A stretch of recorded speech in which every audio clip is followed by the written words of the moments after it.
Industry reports say that rents are up 7% last year and 7% this year, but that's a little disingenuous because asking rents are actually 15% higher this year. This means there's not a lot of inventory left and people are scrambling to get it. Today, we're gonna talk with Kristin about what it's really like out there.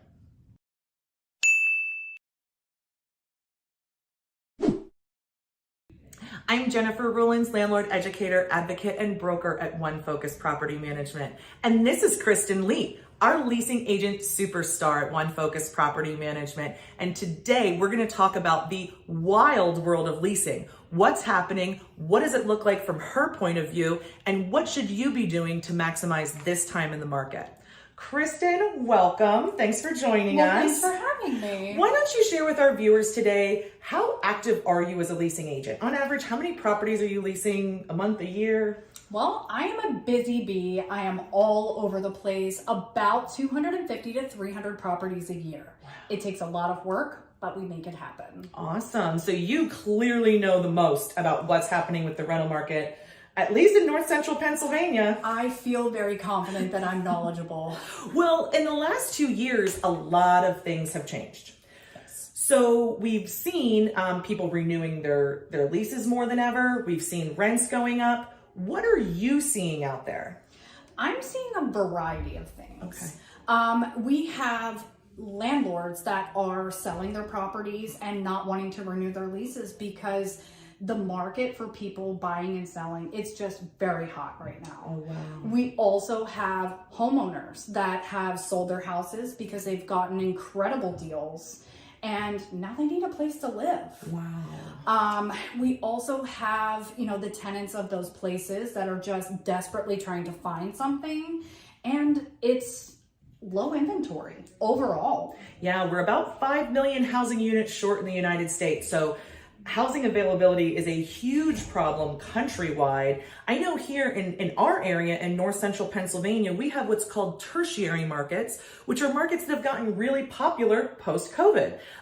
So we're seeing, I know you told me earlier, remote workers who are choosing to live in our area, even though their employers are in larger metro areas. Yes, we're finding that they want to get out of the hustle and bustle of the city, and they really like the pace of, just how things go around here. It's a little slower, a little bit more relaxed. There's a lot more nature around. Okay. So it's appealing to them because they're allowed to work wherever they want to when they're remote. Right. And that's a great freedom. We don't have that freedom.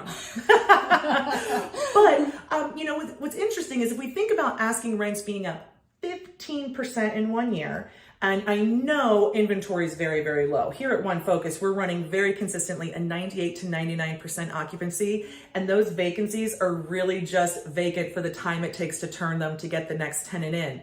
But that puts a lot of pressure on you because you're out in those streets trying to get these properties leased. So tell me, how are people behaving?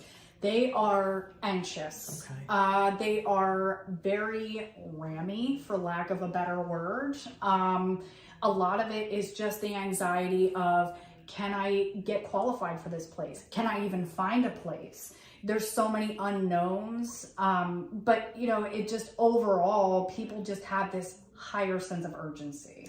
So what tactics are tenants using to secure that housing? You mentioned earlier, they're coming to the showings a little bit more prepared than they used to. Oh, they absolutely are. They are coming to the showings with 5 months of rent and cash. Wow. And asking me, can you take this money? Because I want to rent this place right now. Now, because of our processes, we don't accept money on the spot. We also don't take cash because it's just a huge liability. Right. However, it is definitely a concern for, landlords that don't have our processes because they could be scammed by someone. Yeah. Someone coming in with cash is a very attractive thing, but what are the warning signs that you're getting from someone who has a large amount of cash in their pocket for you? Well, I'll tell you, I have that conversation with real estate investors all the time, and they'll say things like, oh, well, they paid 6 months up front or 12 months up front.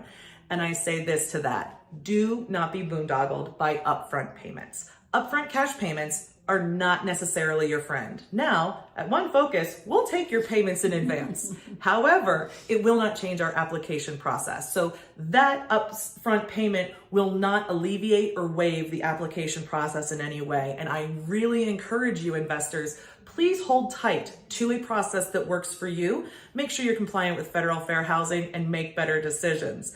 So that's interesting. If people are showing up to the showing with large sums of cash, they're probably doing a couple of other things that are a little bit more dishonest. And I've been hearing, have you been hearing the same thing about application schemes? I have. Okay. I have. Forged documents, just things that are just big red flags. Okay. So that's important for investors to hear, is that when it gets more difficult to get properties rightfully through the regular process, people are going to resort to what they need to resort to get and retain housing. And so what we're seeing is fraudulent applications. So faking pay stubs, faking letters of hire, sometimes even faking credit reports or different aspects of what they're doing, faking identities. Yes. We've also seen people using maybe a credit-worthy person to get a property, and then the non-credit-worthy person moves in. Yes. So you see here how if you don't have an incredible application process, you need to start using one, because what we're facing out there in this leasing market is desperation on the part of people who need this housing. And listen, that really makes your property more valuable, but you have to be more careful with it. And so I think that's really good to know that that's the kind of stuff that's going on, so you can protect yourself. Well, Kristin, you've shared a lot with investors today about what they need to know about the leasing world today, but this is a question they just really need to know. If they want to get top rents and they want to lease their property as quickly as possible, what's the top tip or two you might give them to help them accomplish that? No matter what your property looks like, fresh paint and neutral colors goes a long way. It is something that helps people see their favorite colors, their favorite furniture sitting in that room, and they're automatically feeling like home. It's a minimal investment. Yeah. It's something that you can easily do on your own as a landlord. You can contract somebody to do it. It doesn't take a long length of time.